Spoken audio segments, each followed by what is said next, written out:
Hi, this is Alix Paultre, and I'm here at APEC conference in San Antonio, Texas, with old friend Ross Sabolcik. How you doing, Alex. my friend? Good to see you. Long time no see. Long time no see. And we're here at the Silicon Labs booth, but I had just seen you guys at the Embedded World, and I was very impressed with your wireless multi-protocol chip.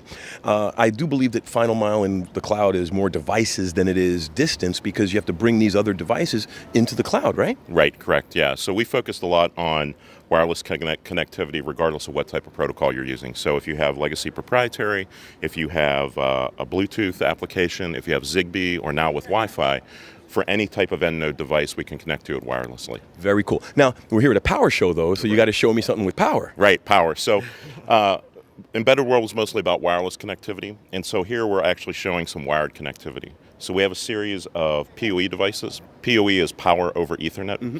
So what that allows you to do, if you have something that's connected to an Ethernet cable, you can now power that device and get data over one cable.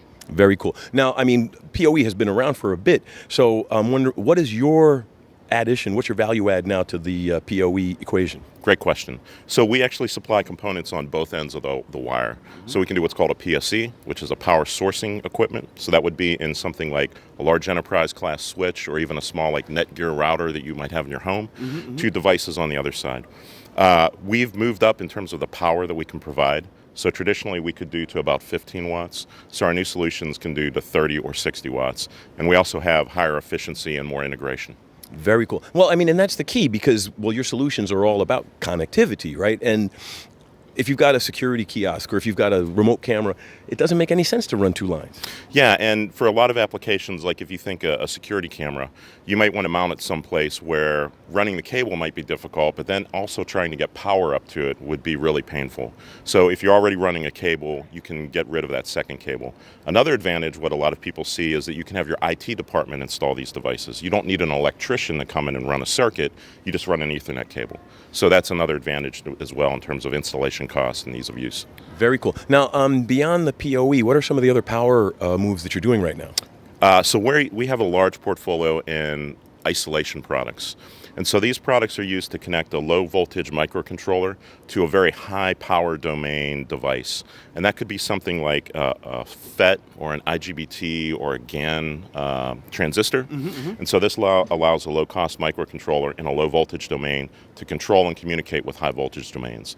So those types of applications are things like solar inverters, electric vehicles, motor control, high wattage power supplies, and even some consumer products like induction cooktops. Very cool, very cool. So for all those products, we offer very highly integrated devices that allow you to operate with a low cost. They have a high level of integration and very robust performance to build these types of systems. And what we're seeing as a general trend is everything that used to be mechanical is becoming electrical. So vehicles or control systems that previously would have used some sort of gearing or mechanical system now are using electronics to accomplish that same thing. Very cool. Well, you know, the thing about it, Ross, I believe eventually everything powered is going to have logic in it at some point, right, or at least access to logic, and everything that moves now will eventually have power. Right, yeah, and that's what you're seeing is previously, if you took a motor, for example, and you were driving a conveyor belt and you had to change the speed, you would have a gearbox in there that would change that speed. So that's a mechanical component can break, but also there are losses in that mechanical gearbox. So what people are doing now is they just change the speed of the motor. So that's a technique that's been in industrial systems for a long time. But now with these new lower cost, sort of highly integrated isolation type products, you're seeing that migrate down into more consumer applications as well. So if it used to be a 1,000 watt motor, you're now seeing 100 watt motors have that kind of control. So we see that it's spreading across all these domains. Well, you know, and that's also important. You've got to really serve the entire, I call it serving the entire vertical, as it were, you know, right, every aspect of it. Now, having said that, I always like to ask, what kind of support are you offering on these devices? Ref designs or development kits or anything along those lines? Yeah, so we have several evaluation boards and evaluation platforms our customers can use. We're also partnered with many of the switch suppliers here at APEC. So if you choose a particular GaN FET, for example, chances are good that their reference design will have our devices on it. And so I think that's helpful for customers in two ways. One, they get a more complete solution. And two, we've already worked with that device manufacturer to make sure our devices work well together.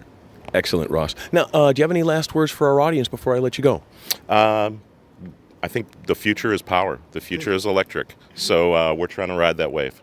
Excellent. Thanks a lot, Ross. I appreciate it. Thank you, Alex.